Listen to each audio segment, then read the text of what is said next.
Hello बच्चों, कैसे हो आप सब। हम आशा करते हैं आप सब अच्छे होंगे। हमारे यूट्यूब चैनल में आपका स्वागत है। हमारे यूट्यूब चैनल को ज़्यादा से ज़्यादा सब्सक्राइब, लाइक, शेयर, कमेंट्स कीजिए। हम पढ़ने वाले हैं मोल अंश या मोल प्रभाज। किसे कहते हैं मोल अंश या मोल प्रभाज? तो हम आसानी से समझेंगे, इसको आसान शब्दों में समझेंगे, आसान भाषा में समझेंगे क्या होता है मोल अंश क्या या मोल प्रभाज। जनरली हम इसे एक्स से प्रदर्शित करते हैं।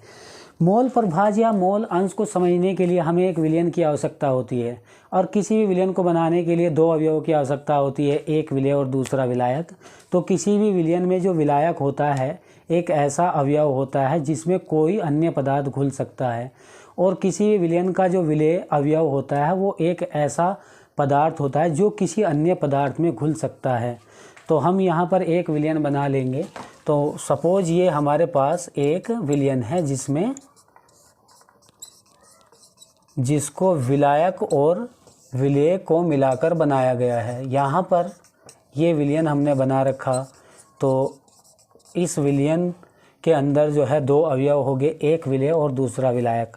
मान लीजिए कि इसमें हमने विलेय के n मोल ऐड किए हैं और विलायक के nb मोल ऐड किए। तो जो विलयन हमारा बनेगा उसके मोलों की संख्या Na प्लस Nb होगी। तो हम कह सकते हैं कि किसी विलयन में उपस्थित कोई हमारे पास विलयन है, किसी विलयन में उपस्थित किसी एक घटक या अवयव के मोलों की संख्या तथा उस विलयन में उपस्थित प्रत्येक घटक या हर एक घटक के मोलों की संख्या का जो अनुपात होता है उसे हम मोल अंश या मोल प्रभाज कहते हैं। तो हम कह सकते हैं कि किसी विलयन में उपस्थित किसी एक घटक या अवयव के मोलों की संख्या तथा उस विलयन में उपस्थित प्रत्येक घटक के या प्रत्येक अवयव के मोलों की संख्या का जो अनुपात होता है उसे हम मोल प्रभाज या मोल अंश कहते हैं। जनरली हम इसे एक्स से प्रदर्शित करते हैं या काई से भी प्रदर्शित करते हैं। तो हम लिख सकते हैं किसी विलयन में उपस्थित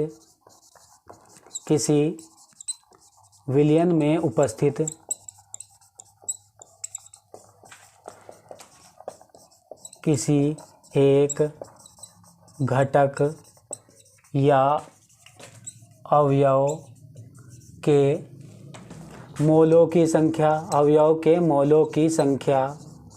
तथा उस विलयन में उपस्थित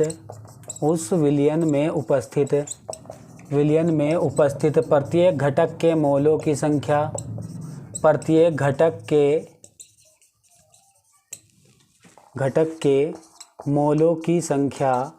मोलों की संख्या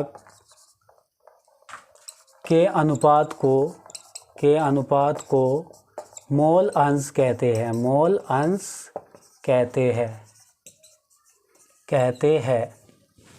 तो यहाँ से अब हम जो ये इसकी डेफिनेशन हो गई, किसी भी विलयन में उपस्थित किसी एक घटक के मोलों की संख्या तथा उस विलयन में उपस्थित हर एक घटक के मोलों की संख्या का जो अनुपात होता है वो मोल अंश होता है। अब हम इसका फॉर्मूला ड्राइव करेंगे, यानी कि सूत्र का निगमन करेंगे। तो अवयवों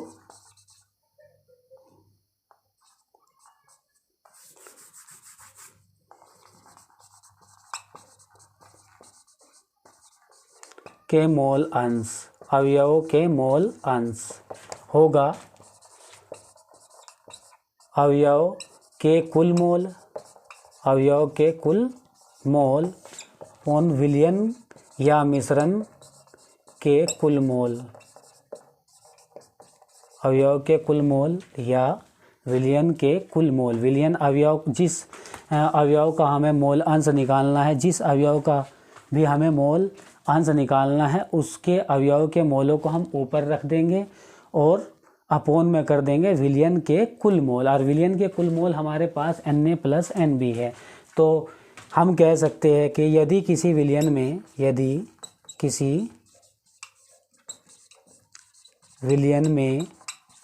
विलेय के मोल Na तथा विलायक के मोल Nb है, तो विलयन के कुल मोल Na प्लस Nb होंगे। क्योंकि कोई भी विलयन विलेय और विलायक को मिलाकर बनाते हैं। तो हम कह सकते हैं कि विलेय के मोल अंश, विलेय का मोल अंश, जनरली मोल अंश को हम x से प्रदर्शित करते हैं, तो यहाँ पे x लिख देंगे। और चूंकि विलेय लिया है क्योंकि उसके मोल को Na से प्रदर्शित किया, तो यहाँ पर भी A से रिप्रेजेंट करेंगे। और विलेय के हम मोल अंश निकाल ले, तो इसलिए विलेय के जो है मोलों को हम ऊपर की ओर रख देंगे और अपॉन में कर देंगे विलियन के कुल मोल, और विलियन के कुल मोल है हमारे पास Na प्लस Nb। तो यहाँ से हमारा एक फॉर्मूला निकल कर आ जाएगा XA बराबर Na upon Na plus Nb, जिससे हम विलेय का मोल अंश ज्ञात कर सकते हैं इस फॉर्मूले के द्वारा। इसी प्रकार जो होगा विलायक का मोल अंश, विलायक का मोल अंश, विलायक का मोल अंश। तो विलायक के मोल अंश को x से प्रदर्शित करते हैं और यहाँ पर b लगा देंगे। तो इसी प्रकार इसके ऊपर मोल रखेंगे, अपॉन में जो कर देंगे वो विलियन के जो कुल मोल हैं उनसे डिवाइड करेंगे Na प्लस Nb। तो इसी प्रकार जो है हमारा निकल कर आ जाएंगे विलायक का मोल अंश। विलायक का मोल अंश होगा XB बराबर Nb upon Na plus Nb। तो इन फॉर्मूले या इन सूत्र के द्वारा हम किसी भी विलयन में मोल अंश की गणना कर सकते हैं। किसी भी विलयन के अंदर जितने भी अवयव उपस्थित होते हैं उन सभी अवयवों के मोल अंश की गणना हम कर सकते हैं। तो आप इतना स्क्रीनशॉट ले लीजिए, उसके बाद आगे चलते हैं।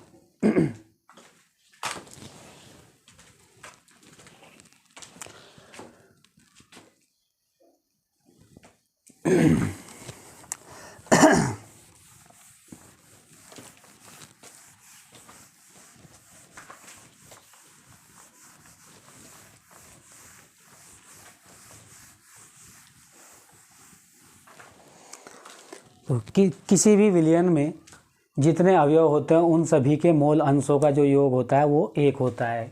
जैसे इस विलयन के अंदर जो है 2 अवयव है, इन दोनों अवयवों के जो मोल अंशों का योग होगा वो 1 के बराबर होगा। तो हम कह सकते हैं कि किसी विलयन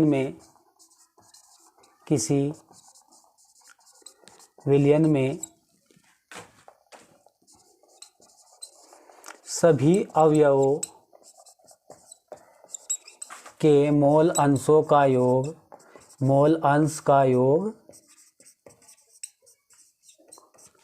1 होता है, 1 होता है। तो हम ये कह सकते हैं कि जैसे विलेय के मोल अंश प्लस विलायक के मोल अंश इज इक्वल्स टू होगा 1 के बराबर। तो हमारा एक ये भी फॉर्मूला बनकर आ जाएगा। जब हम आंकिक प्रश्न करेंगे तो वहाँ पर अगर हमने विलेय के मोल को फाइंड कर लिया है तो डायरेक्ट इस फॉर्मूले से विलायक के मोल अंश के ज्ञात कर सकते हैं। तो यहाँ पर अगर हमें विलेय के मोल अंश ज्ञात करने तो 1 माइनस एक्स भी कर सकते हैं। और इसी प्रकार जो है अगर हम विलायक के मोल अंश ज्ञात करने और हमने विलेय के मोल अंश ज्ञात कर लिए हैं तो 1 माइनस एक्स ए कर सकते हैं। इसी प्रकार अगर किसी भी विलयन में 2 से अधिक अवयव उपस्थित है तो जितने भी अवयव उस विलयन के अंदर उपस्थित है उन सभी अवयवों के मोल अंशों का योग भी 1 के बराबर ही होता है। तो हम कह सकते हैं कि x1 plus x2 plus x3 plus dot dot dot is equals to 1 के इक्वल ही होगा। यानी कि किसी विलयन में जितने भी अवयव उपस्थित होते हैं उन सभी अवयवों के मोल अंशों का योग भी 1 के इक्वल ही होता है। तो उसके बाद हम इसके बेस पर एक क्वेश्चन करेंगे, मोल प्रभाज या मोल अंश पर एक क्वेश्चन करके देखेंगे। तो इतने का आप स्क्रीनशॉट ले लीजिए।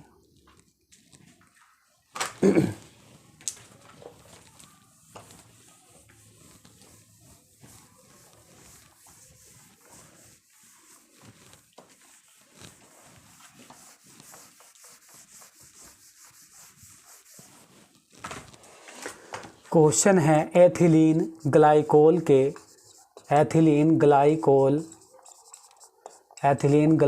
के मोल प्रभाज की या मोल अंश की गणना कीजिए। यदि विलयन में एथिलीन ग्लाइकोल का 20% द्रव्यमान उपस्थित है। तो ऐसे क्वेश्चनों को बहुत ही इजी ट्रिक से करेंगे हम। तो सबसे पहले एक सॉल्यूशन ऐसे ही बना लेंगे जिस तरह से हमने थ्योरी को समझा है। तो यहाँ पर जो होगा विलायक और विलेय को मिलाकर विलयन बनाते हैं। तो जो विलेय है यहाँ पर वो 20% एथिलीन ग्लाइकोल है, 20% एथिलीन ग्लाइकोल, और एथिलीन ग्लाइकोल का जो अणुसूत्र होता है वो C2H6O2 होता है। यानी कि हम कह सकते हैं कि इस विलयन में 20% एथिलीन ग्लाइकोल को ऐड किया गया है। और विलायक, जिसमें कोई विलायक, किसी भी विलयन में अगर कोई विलायक नहीं दिया होता तो उस विलयन में विलायक को जल को मान लेते हैं विलायक के रूप में। और हमने बता रखा है कि जो विलेय के मोल है हमने Na से लिए है और विलायक के मोल को हमने Nb से लिया है। तो अगर यहाँ पर हमारा एक विलयन है, कोई भी विलयन 100% होता है तो उसमें विलेय अगर 20% है तो विलायक 80% होगा। यानी कि हम कह सकते हैं कि इस विलयन को बनाने में 80% विलायक और 20% एथिलीन ग्लाइकोल है, तब दोनों मिलकर 100% होंगे। तो यहाँ हम कह सकते हैं कि जो विलेय का जो भार होता है उसको हम लिखते हैं WA से, या विलेय का जो द्रव्यमान होगा, और विलेय के अणुभार को हम MA से लिख देंगे। इसी प्रकार जो है हम यहाँ पर जो है विलायक के जो हम मोल निकालेंगे तो विलायक का जो भार होता है वो WB से लिखेंगे, और जो विलायक का अणुभार होगा ये उसको हम MB से लिखेंगे। तो यहाँ पर हम लिख लेंगे एक तरफ विलेय और दूसरी तरफ विलायक। यहाँ पर एक क्वेश्चन को सोल्व करने के लिए एक तरफ विलेय और दूसरी तरफ विलायक लिखेंगे। तो यहाँ पर जो है 20% हमारे पास एथिलीन ग्लाइकोल है और 80% हमारे पास जल है। जल का जो अणुसूत्र होता है वो H2O होता है। तो 20% एथिलीन ग्लाइकोल का मतलब है कि 20 ग्राम एथिलीन ग्लाइकोल 80 ग्राम जल में घुलिए तब जाकर 100 ग्राम विलयन हमारे पास बना है। तो विलेय का जो भार होगा या विलेय का जो द्रव्यमान होगा वो 20 ग्राम होगा। अब विलेय का हम अनुभार निकाल लेंगे। अनुभार उसी के अणुसूत्र से निकल कर आता है। तो यहाँ पर एक कार्बन का 12 होता है, तो 2 कार्बन है तो 12 दूनी 24 और 6 30, और एक ऑक्सीजन का 16 तो 32। यहाँ पर आ जाएगा अनुभार 62। इसी प्रकार विलायक का जो है 80% जल है यहाँ पे विलायक में, इस विलयन के अंदर। तो हम कह सकते हैं कि इस विलयन में 80 ग्राम जल है। तो विलायक का जो भार होगा वो WB से लिख लेंगे, या विलायक का द्रव्यमान को, वो होगा हमारे पास 80 ग्राम। और विलायक का जो अनुभार होगा, यानी कि जो जल का अनुभार होता है वो होता है हमारा 18। तो इस प्रकार हम यहाँ से मोल निकाल लेंगे। यानी कि विलेय के जो मोल होंगे Na = वो होगा WA/MA। तो WA/MA यानी कि 20/62 होगा। यानी कि 2 से इसको काटेंगे तो 10 बार कटेगा, ये 31 बार, तो हमारा आ गया 10/31। तो आंसर जो होगा जब इसको इससे डिवाइड करेंगे तो 0.3 बार कट जाएगा, 3 2 2। अब इसके जो Na के मोल आ गए, इस विलयन के अंदर जो Na के मोल आए वो 0.322 होंगे। इसी प्रकार जो है विलायक के जो मोल होंगे Nb,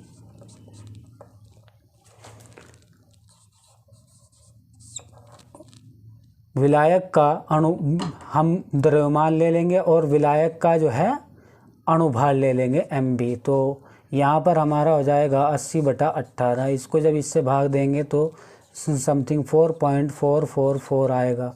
तो ये Nb होगा। तो यहाँ पर जो है ये विलेय के मोल निकल कर आ गए, विलायक के मोल निकल कर आ गए। इसी प्रकार जो है मोल प्रभाज निकाल लेंगे। यानी कि विलेय का मोल प्रभाज XA, तो XA के लिए Na/Na + Nb यहाँ पर रखेंगे 0.322 / 0.322 + 4.444। तो दोनों को जब ऐड करेंगे तो 0.322 / 426 437.4। इससे इसको जब भाग देते हैं तो आंसर आता है 0.0675।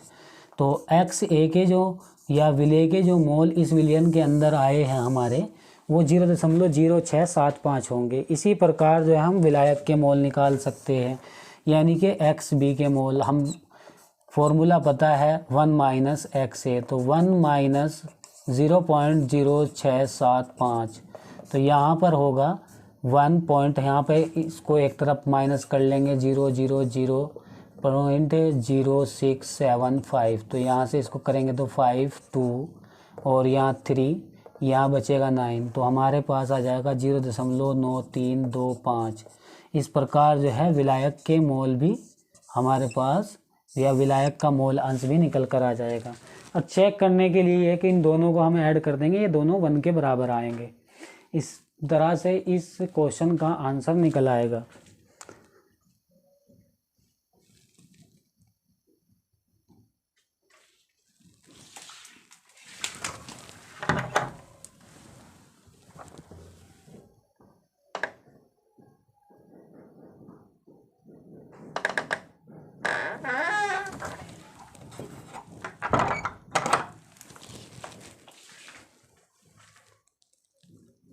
अब चलते हैं अगले क्वेश्चन पर। इससे एक अगला क्वेश्चन देखेंगे, उसमें भी निकाल लेंगे ताकि कॉन्सेप्ट और अच्छी तरीके से समझ में आ जाए।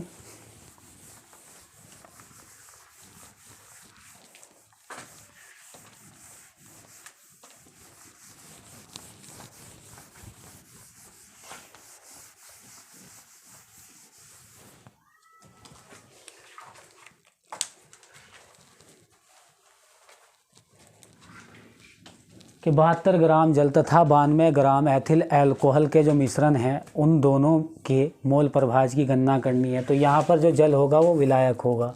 हमारे पास विलायक दे रखा है 72 ग्राम जल विलायक, और विलायक के मोल को हम NB से लिखते हैं, और यहाँ पर 72 ग्राम जल है हमारे पास। और जो विलय हमने ऐड किया है वो 92 ग्राम एथिल अल्कोहल है। 92 ग्राम एथिल अल्कोहल, और एथिल अल्कोहल का अणुसूत्र होता है C2H5OH। तो हम, ये विलेय है और ये विलायक है, तो यहाँ पर विलेय के मोलों की संख्या को हम Na से लिखते हैं। तो यहाँ पर एक तरफ हम लिखेंगे विलेय और दूसरी तरफ लिखेंगे विलायक, तो हम इसके आंसर को निकाल सकते हैं। तो जो विलेय हमारे पास है वो है 92 ग्राम एथिल अल्कोहल। तो 92 ग्राम एथिल अल्कोहल में विलेय का जो भार है या द्रव्यमान है वो WA = होगा 92 ग्राम। इसी प्रकार विलेय का अनुभार M में होगा, यहाँ से हो जाएगा 24 6 30 और 16 46 आएगा। तो इसी प्रकार जो है विलायक हमारे पास है 72 ग्राम जल, 72 ग्राम जल। तो विलायक का जो भार या द्रव्यमान होगा WB वो होगा 72 ग्राम, और जल का जो अनुभार होता है MB वो होता है 18। इस प्रकार दोनों के मोल को हम निकाल लेंगे। Na = होता है, मोल निकालने का फॉर्मूला WA/M में, विलेय के मोलों को निकालने का ये फॉर्मूला होता है। तो यहाँ पर रख देंगे 92/46, तो इससे ये 2 बार कैंसिल आउट होगा, तो मोल आ जाएंगे 2। यानी कि इस विलयन के अंदर जो विलेय के मोल है वो 2 मोल ऐड किए हमने। इसी प्रकार NB के मोल निकाल लेंगे। NB के जो मोल होंगे वो विलायक का द्रव्यमान या भार होगा WB/MB, तो 72/18 होगा। 18 चौक 72, यानी कि 4 मोल NB के होंगे। यानी कि इस विलयन के अंदर विलायक के तो 2 मोल ऐड है, और विलायक के 4 मोल ऐड है, और विलेय के 2 मोल ऐड किए। इसी प्रकार हम निकाल लेंगे मोल प्रभाज। तो विलेय का जो मोल प्रभाज है वो XA = होगा Na/Na + NB। तो यहाँ पर Na जो है वो 2 है, और 2 + 4 यानी कि 2/6 होगा, या 1/3, और 1/3 का जो आंसर होता है वो 0.33 होगा। इस प्रकार जो हम कह सकते हैं कि इस विलयन के अंदर जो विलेय का मोल अंश होगा वो 0.33 होगा। इसी प्रकार हम निकाल लेंगे विलायक का। तो विलायक के लिए हम XB से पढ़ते 1 - XA, तो 1 - 0.33, जब इसको माइनस करेंगे तो 0.6 0.67, यानी कि जो विलायक का मोल अंश है इस विलयन के अंदर वो 0.67 होगा। तो आप स्क्रीनशॉट ले लीजिए, उसके बाद अगली क्लास में मिलेंगे।